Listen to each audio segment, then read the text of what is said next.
I really struggled with what I was going to talk about today. I knew exactly what it was I wanted to say. I knew exactly what it was that needed to be said, but that doesn't mean that the words are easy. I've been in the publishing world, the writing world since 96, since 1996. So almost 30 years. Next year will be 30 years that I've been in the publishing community. I've written so much in that time. And I've seen what the power of words can do. So I sat up really late last night trying to decide what it was that I was going to speak about today. And today's Sunday sermon is going to involve a lot of different things. I'm going to involve Buddhism. I'm going to involve Christianity. I'm going to involve Islam. I'm going to involve paganism. The only thing I can claim to be an expert in is American folk magic and paganism. And let me start by saying that this Sunday sermon is called When Faith Meets Fear. Because we all know that right now we're living in that latter word. The world right now feels odd. It feels off. It feels uncertain. It feels unsafe. It feels angry. It feels disassociative. It feels not normal. It's just uncertain. And it doesn't matter who you are. It doesn't matter where you live. It doesn't matter what side of any aisle you are on. The uncertainty and the fear is palpable. Fear is everywhere right now. Fear of violence, fear of persecution, fear of being divided from the people that you love, fear of having to move to a place that you don't know if you are going to have a job, fear of losing your job, fear of what your neighbor might think of you, fear of, do you look like you could be told this or this or this? Fear is rampant. But I want to start this off by reminding you guys that fear is not a new thing. I want you to let that sink in for a minute. Fear is not a new concept. It's not a new thing.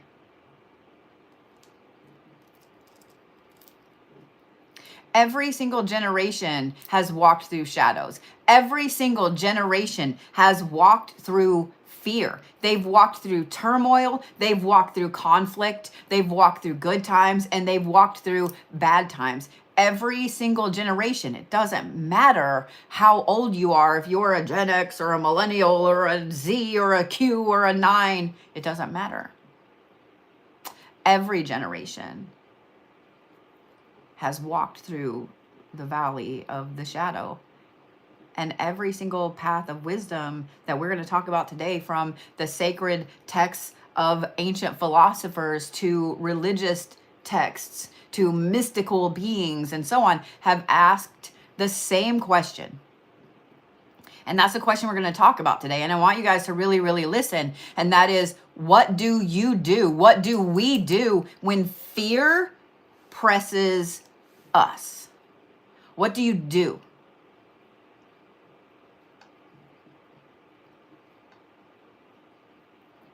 Let's be candid with each other. When fear comes in, it's real. It's a thing. It grips your body in a way that nothing else does.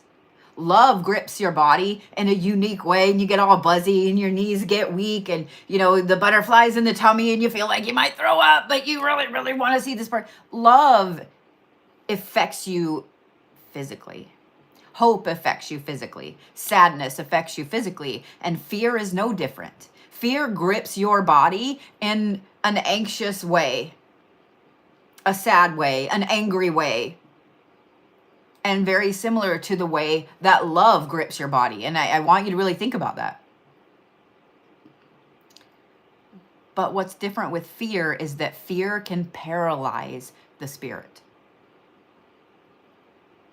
When you are coming from a place where you're afraid, Even if you're one of those people that you will run into that burning building to save that person in there. Fear can paralyze the body, can paralyze the spirit. And it doesn't matter who you are, you feel fear. All of us do.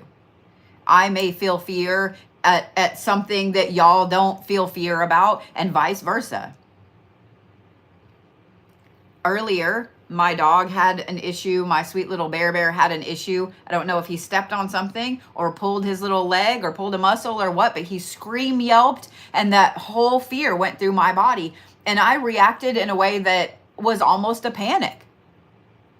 I got the car cooled off. I got a blanket going. I was ready to take him to the 24-hour vet. I was ready. I canceled my live stream. I was ready to all of that. Like, he came first. I was scared. And then he was fine. And he was running around the grass. And it just, fear gripped me with that in a way that I didn't like the reaction I had. For those of you guys that don't know, this is also the same exact dog that 2 years ago I pulled out of the jaws of a dog that was attacking him. I still have a piece of bone floating in my knuckle because of it. So that fear gripped me in a way that it might not grip somebody else. It doesn't matter who you are, you feel fear. I know you guys look at people on social media and in celebrity circles and on the world stage and so on. And if you don't think that those people all feel fear, then I don't know how to explain it to you that they feel it exactly the same way that you do. There's an ancient philosopher, Seneca, Seneca, that said, we are more frightened than hurt, and we suffer more in imagination than in reality. And I want you to let that sink in, because that's exactly what fear is. Suffering more up here than you do in the reality of your physical existence. That is why fear paralyzes the spirit. And if you look at it from a Christian context, Psalm 23, which pretty much everyone knows, even though I walk through the valley of the shadow of death, I will fear no evil, for you are with me. To pretend that we aren't afraid, that's not strength. It's not strength. Strength is to name it, to say you're fucking afraid of something, and then to step forward anyway. And I want all of you guys to think about a time that you have been afraid, maybe terrified. Your innards are like this. You have been so afraid, but you did the thing anyway. How many of you guys have ever had an exam in school? Everyone. You're terrified of that exam. You know you studied. You know your stuff, or maybe you didn't study and you don't know your stuff. But every one of us has had an exam that we felt like we were prepared for, but still you walk in that door and you know, like, you got to sit there, you got to pull out that Scantron sheet or whatever. You got to take that test, like it's go time. And suddenly you're like, did I study enough? Did I get enough sleep? I didn't eat breakfast. Oh my God. All the fear starts to go through you. And this is how people choke. We all hear about that. Like, oh, I choked up.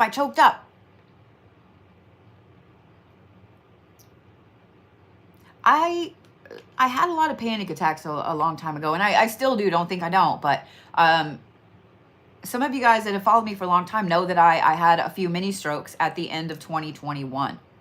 That fear still lingers there. Anytime I get some weird headache, or anytime I feel like I can hear my blood, pulsing in my head, I immediately go to that. My fear immediately goes to that. Instead of, dude, you just went up 3,000 feet in elevation. Of course you've got a headache. Of course your blood is pounding. Of course you're short of breath. And I have to say it out loud, like, I'm having a panic attack right now. Like, is it a stroke? Is it a panic attack? I don't know what's going on. And I have to make a joke of it. So my brain, my spirit will kind of be like, woosah, bitch, calm down. We all have that. To pretend that you aren't afraid is not strength. You have to name it and then move forward anyway. And that's what I want to talk about when faith meets fear. Faith versus fear. And it's not just in Christianity, and it's not just in Islamic practices or Buddhist practices, or it's not just in one particular practice. It's everywhere. It's everywhere. Do you guys not think that there are Buddhists that have crises of faith? Do you not think that there are pagans that have crises of faith? Do you not think that there are Native Americans and in their practice that have crises of faith? Do you think the ancient Egyptians did not have crises of faith? Because if you think that it's only something that's Christian, you're wrong. It's everyone. It's all of us. We all have times where we're like, what in the hell am I doing right now with my life? Why am I believing this? Why am I believing that? What kind of God or Allah or deity or whatever would allow this to happen, would allow that to happen? Faith doesn't erase fear. It doesn't. Having faith does not erase the fear that you're going to feel in your daily life about little minuscule bullshit that doesn't matter and big massive things that you cannot help but worry about. Buddha said, fear does not cease by hatred, but only by love. How many times when you're afraid do you call somebody or text somebody or have somebody around you that you feel safe with, that you trust? A lot, I would assume. You call your best friend like, dude, I'm having a panic attack right now. Like, talk me down, man, talk me down. Dude, I'm like terrified out of my ass right now. What, like I just need an adult. How many times? How many times? How many times do you call your best friend, your mom, your dad, your siblings, your kid? Like, how many times do you reach out? How many times do you get on social media with some of your favorite creators that are just a calming presence to you? So you can just step out of that fear for a moment. Socrates said, he who is not a good servant will not be a good master. We cannot master fear without first serving truth and wisdom. And that doesn't mean, oh, you've got to go be a good servant. No, you've got to learn all these things. It doesn't mean that. But if you're not looking at fear from a truthful place, if you're not looking at your fear, your personal fear, because you can't control anyone else's fear. You can't control anyone else's fear, their love, their hatred, their feet. You can't control anything about anybody else. But if you are looking at your fear in a very rational way, and sometimes that's hard, man. So please don't think I'm like, oh, you have to do this, because it's hard. It's hard to step back and say, okay, how much of this is my anxiety and my fear and my stress and my bullshit and my triggers, and how much of this is actually reality? In Isaiah 41:10, it says, fear not, for I am with you. Do not be dismayed, for I am your God. The Bible is full of different scriptures and quotes about fear. How to deal with fear. Buddha has tons of scripture on fear and how to deal with fear. There's a ton of scripture in Hinduism, Sanskrit, about fear. Every culture has so much out there about fear and how to overcome fear. But I don't know anybody that can overcome every fear out there. Faith is going to tell you that you're not abandoned. It doesn't matter if you call it God, if you call it Allah, if you call it the universe, the goddess, the spirit, your soul. It doesn't matter what you call it. Fear is going to activate that faith, and faith is not going to let you be abandoned. You're never going to be alone in the fear that you have inside you right then. And I know that some of you guys are internally or maybe externally arguing with me right now. Well, I'm sitting here by myself watching the news and ain't nobody here with me right now. How do you know? Well, I don't believe in Christianity or Buddhism or Hinduism or pagan. I don't believe in that. I'm an atheist.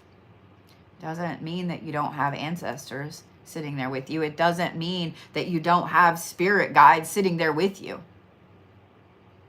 Or guardian angels, as other people call them. You're never alone in your own fear. The problem with fear is that it silences us.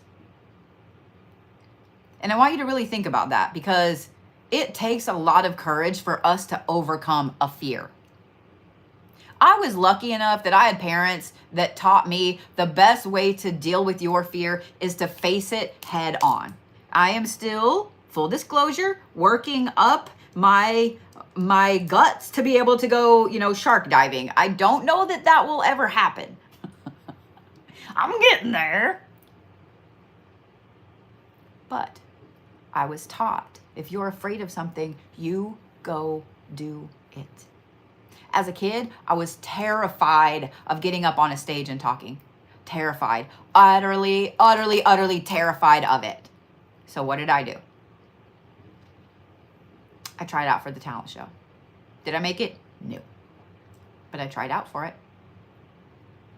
I tried out for debate. I was on the debate team for a little bit. I tried out for all these things. I was in band. I was in cheerleading. I did everything I could to push myself to get on that stage and not want to shit myself. Y'all all know exactly that feeling I'm talking about. You get on stage and you're like, gonna poop my pants. Gonna poop my pants in public. I'm gonna throw up. I'm comfortable now in my upper 40s being on a stage. I'm comfortable now speaking in front of all these people. I'm comfortable knowing that anytime I get online, there's gonna be a lot of people that watch me.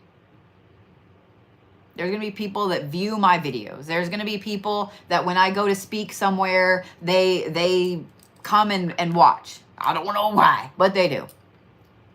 Now, if I were to sit here and be like, I overcame that fear, I have no fear of public speaking, bullshit, because I still do.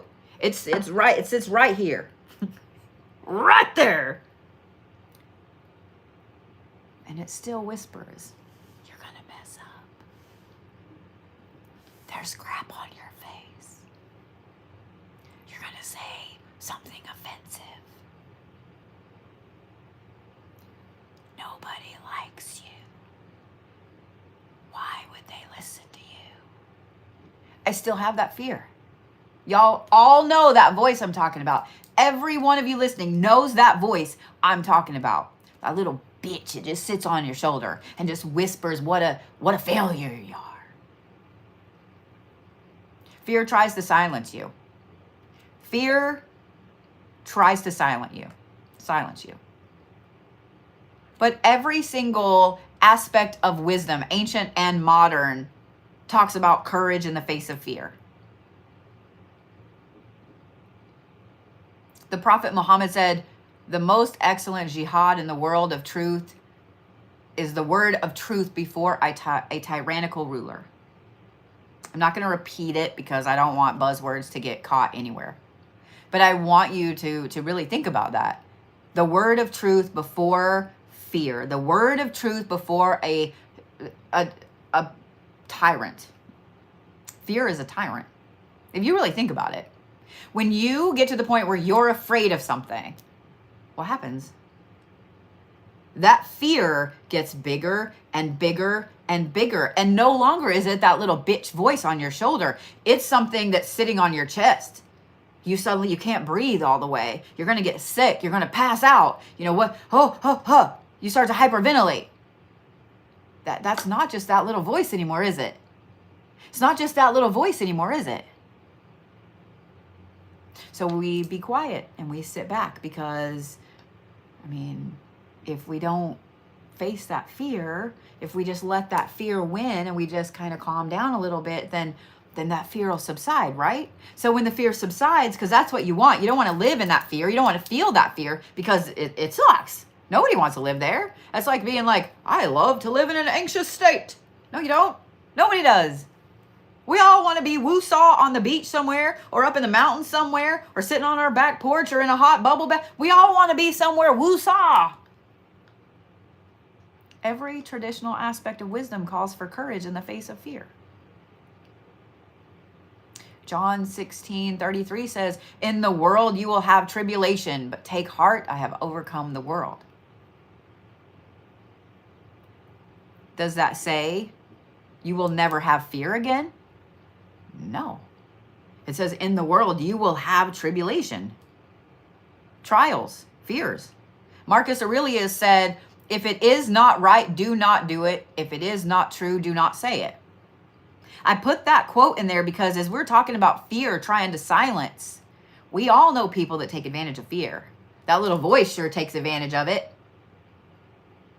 We all know people, groups, etc., that take advantage of fear. And I am not speaking about one side or the other because they all do it.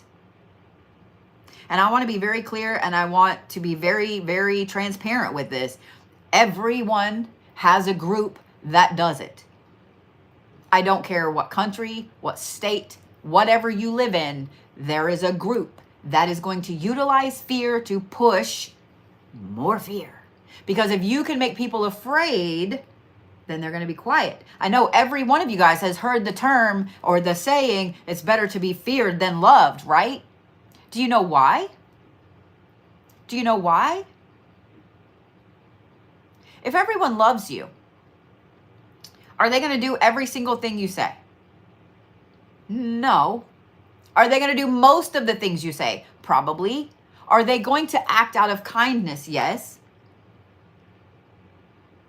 Oh my God, I love her so much. I can't wait to go to her concert. I can't wait to go see her in person. I bought this merchandise and I bought this CD and this and this and this and this and this. But if that person were to reach out and say, hey, I am stuck in your town and I really need a ride and you are the only person that I know. Is there any way you can come and give me a ride somewhere?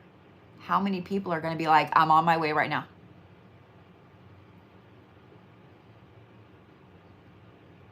Think about it.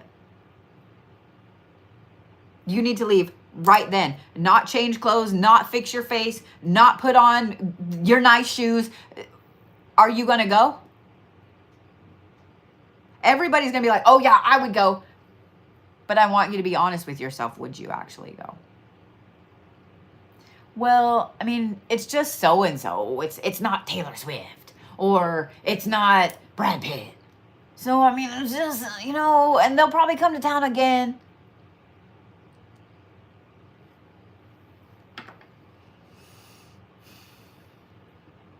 But if you're feared, if people fear you,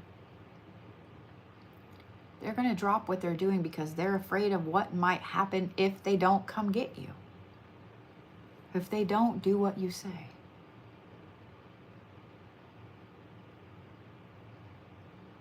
I want you to let that sink in for a minute. There's a reason that people say it's better to be feared than loved, and they're right, unfortunately. As much as I have hated to admit that throughout my life, they're right. Fear is a very motivating factor. Fear will make you fall in line. Courage is not silent nor violent. It's quiet. It's steady. It stands up for justice and dignity and love. Story time. When my mom passed away, I had been helping take care of my grandparents for a while. My grandma passed away, and there was someone in the family that was supposed to take care of the will and so on. And they did because my grandpa was still alive. And then my grandfather passed away and we assumed that, things were taken care of as well. And when my mom passed away, because of some things that had happened between my grandpa passing and my mom passing, my mom didn't have anything. My mom didn't have anything. She was broke as a joke, a city employee. And that's a whole other story. She didn't have anything. My grandparents had set up an ironclad will. My grandmother, weirdly, about 6 months, 8 months before she passed away, walked me through the house and was like, I have this list. It's right here. You know, what is it that you want? I'm the oldest granddaughter. I'm the oldest grandchild, you know, and all this, you know, my mom's jewelry will go and blah, blah, blah. And I said, the only thing I really care about are the family photos. That's really the only thing I care about. The family photos. I'm telling you guys this for a reason, so stick with me. Because I knew that was our family history. My grandpa, his last name was Pay, and for those of you guys that live in certain areas of the country, you know that there is a college named after General Pay. You know that was a major person in the Civil War, like. So there's a lot of photos, family history, etc., that my grandma combined, grabbed, etc., compiled with her genealogy research. That was important to me. That's all I wanted. I could have cared less if I got hundreds of dollars in Fenton glass or all of this jewelry, or I could have cared less. I wanted that, right? My grandpa was also a Pearl Harbor survivor. He was on the USS Maryland, and he gave me a written statement of his entire time in the Navy and at Pearl Harbor.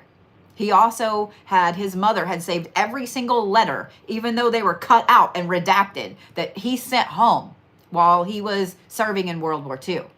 That's what I wanted, my family history. It's what I wanted. So in the will and in this list, all of that went to me.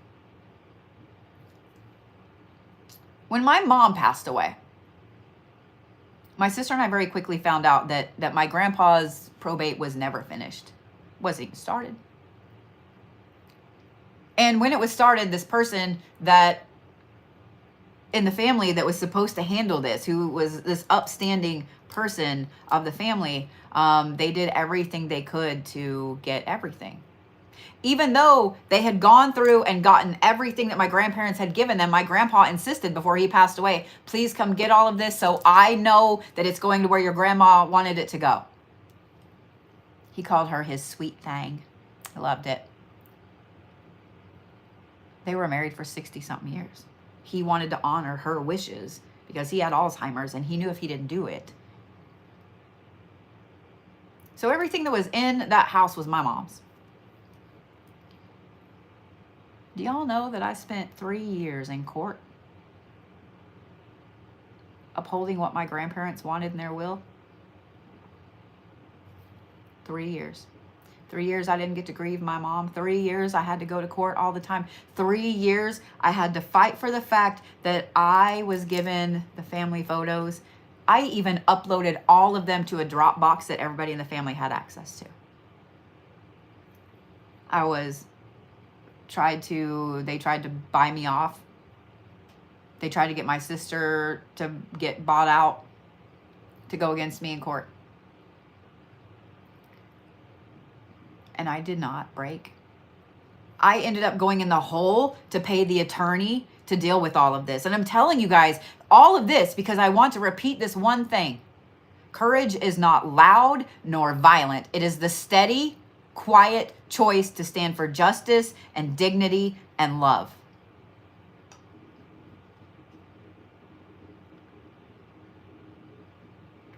When you live in calmness, when you live in courage, and when you live in hope, fear creates this massive noise, but faith calms it down.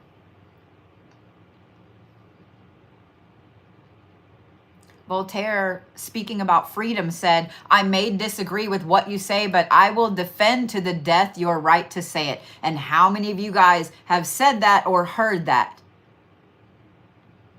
Every one of you. Don't sit there and say you haven't heard it. I may disagree with what you say, but I will defend to the death your right to say it. Do I disagree with people that would burn the American flag? Absolutely.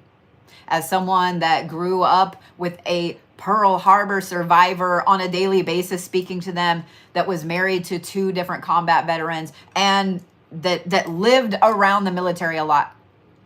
Do I understand your right to do so? Yes. Do I agree that someone should come out and be like, oh my God, I hate this person because X, Y, Z? Yeah, I'm not all about hate. I don't want to live there. But at the same time, am I going to defend that you have the right to say that? Yes. Until it turns into something else. The calmness of faith doesn't mean being passive. It means acting from your center, not from a place of panic. It means choosing to be kind, even in a hurricane that is battering your entire existence. I know you guys, it doesn't matter how old you are, you have seen photos and videos of Buddhist monks sitting in peaceful opposition in different areas of the Asian Peninsula. Some of you guys, in fact, almost all of you have probably seen the photo of the monk that set himself on FIRE. Because I'm live on TikTok, I also got to be careful what I say. I know you guys have seen that. How many of you guys could be at that level of passive resistance? I don't think I can. I want you to have a talk with yourself. Like, could you be at that level? I don't think I could. Guerrilla warfare, I can do. Put you in a jar, I can. I'll be the witchy Yoda over here. Put you in a jar, I can. And here's the thing I want to point out. There is a pagan philosopher, Epicurus, Epicurus. He said, the greater the difficulty, the more glory in surmounting it. I grew up in Colorado, and we did a lot of hiking when I was a kid. A lot. We did a lot of mountain climbing. We did a lot of stupid shit. My parents let us do a lot of stupid shit. That as an adult now, I get anxious for 8, 9, 10-year-old me. Okay, let me just say that. But when you do it constantly, you don't realize the feat that you just undertook. Do you guys understand how high up 14,000 feet above sea level is? Do you understand how high that is? There are, I want to say 12 or 15 mountains in Colorado that are above 14,000 feet. There are a ton of mountains all around the United States that are above 14,000 feet. Do you understand how high that is? As a kid, I didn't. We went to the top of Pikes Peak several times. We went to the top of several peaks in the Rockies several times.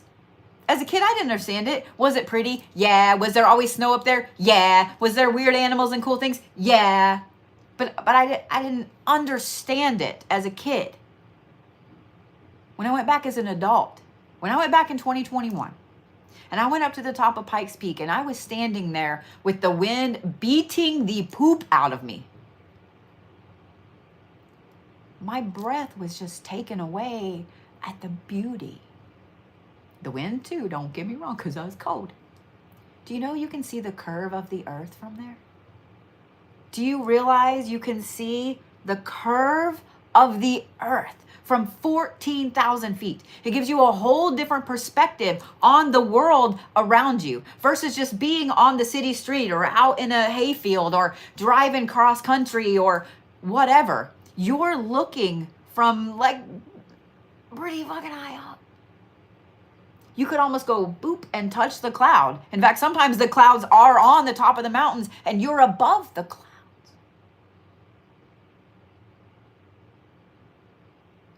As an adult, I realized the difficulty of that feat. Now, of course, you can drive up there. You can ride the train up there. You don't gotta, I highly suggest taking the train, just saying. The greater the difficulty, the more glory in surmounting it. I want to repeat it one more time because I want this to be your theme for the week. Are you ready? It is from the pagan philosopher Epicurus, Epicurus, and I want this to govern your actions and your mindset this week instead of fear. The greater the difficulty, the more glory in surmounting it. And then I want to say this. In Galatians 5:22-23, that reminds us that peace, patience, and kindness are the fruit of the Spirit. In Romans 12:18, it says, if it is possible, as far as it depends on you, live at peace with everyone.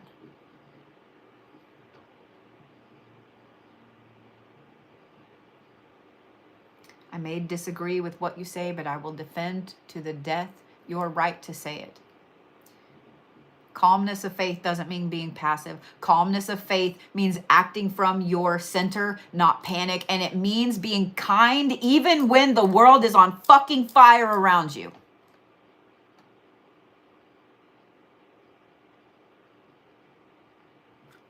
Faith in anything, including yourself, means being kind even when the world is not.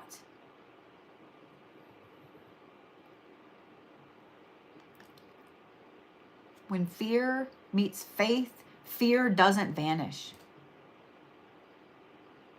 It doesn't vanish. But when fear meets your personal faith, it loses its power to rule over you. Every single step that you take in trust in your own faith, every single word of truth that you speak, even if it's just to yourself, for yourself, against that little voice, every act of love and kindness that you give out into the world, it breaks fear's grip on the world. And you know what? Today, I'm preaching to every person. I don't care who you believe in, what you believe, what book you have or don't have. I've spent a lot of this week being angry. I'm not going to lie. I have spent a lot of this week flipping from being angry to being afraid. Angry to afraid. Angry to afraid. But anger is winning out. I'm not an angry person. Now, don't get me wrong. When I was younger, 18, 19, 20, 21, solid Irish redhead, that came out a lot. I could wing anything across the room with pretty good fucking precision because I played softball for too long. I was a yeller. I was a thrower. I could get angry in 0.45 seconds, like bam. But as an adult, I'm not an angry person. And anybody that knows me knows that I'm not an angry person. It takes a lot to push me to actually be angry. Now, am I going to curse somebody that cuts me off in traffic, hoping that their butthole leaks for the rest of the day? Absolutely. Am I going to say to somebody that comes in and co-reads in one of my live streams or pisses me off that, you know what, I hope your pinky toe finds the edge of your couch on a daily basis? Absolutely. But am I going to get angry about that? No. When fear meets your own faith, it doesn't vanish, but it loses its power to rule over you. And every time you're kind, every time you're happy, every time you have hope, every time you do something nice for your fellow human being, it breaks fear's grip on the world. And I think that right there is what we're losing out on. And I'm going to try my hardest not to cry. I am exhausted. I've been moving. I've been dealing with helping so many people try to navigate this week.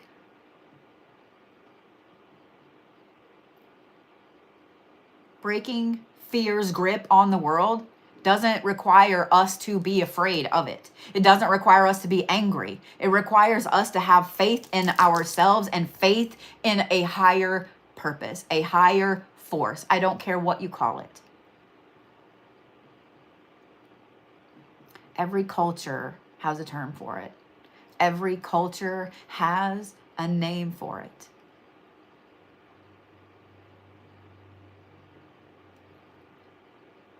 If we walk forward together, trying to be kind, trying to have hope, and trying to build each other up and support fellow human beings, then we don't walk forward as divided. We don't walk forward as persecuted. We don't walk forward as fear-mongering. We don't walk forward as anything except free.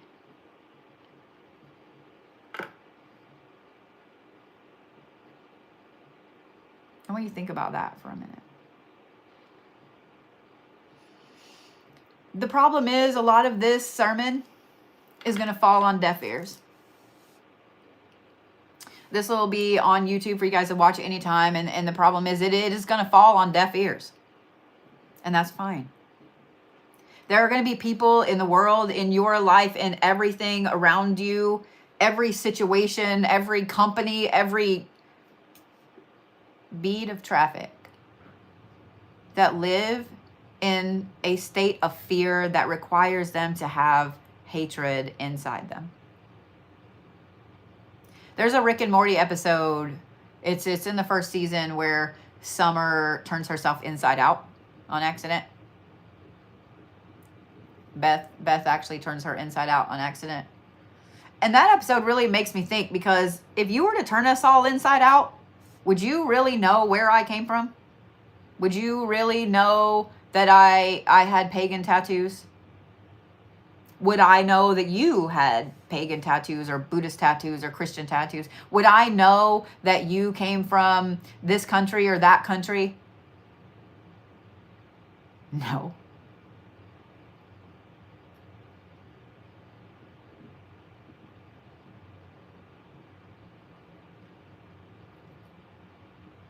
I'm going to encourage you guys to be kind this week, even when other people are not. Because my fear is that we're going to see this unkindness more and more and more and more. Choose to be kind, my friends. Choose to have faith in yourself, your chosen religion, your chosen deity, your chosen higher power. Choose to be hope. Choose to be a Jedi. I'm a big Darth Vader fan. You've never seen me and Darth Vader in the same room at the same time. I'm just saying, but I 100% am a Jedi. Choose to be a Jedi.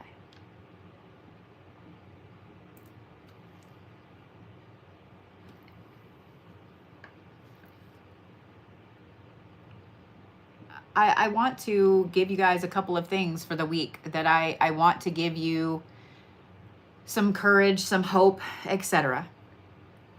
And there are 2 different things. You can find them for free on multiple social media things, YouTube. You can find them on Audible. You can find them on Spotify. You can find them on Pandora, etc. And one is a book that I talk about all the time, and it's called The Art of War. Has nothing to do with actually going to battle. I just want you to listen to it. Because there are a lot of principles in that go right along with allowing your faith to push you forward in the face of fear, and knowing when the time is that you should retreat and when the time is that you should move forward. And the other one that I want you to listen to is actually from Alan Watts. And it's all about finding your center. The 4 ways to center. It's one of my favorite Alan Watts books, lectures, etc. And even if you've listened to it before, I think you should listen to it again.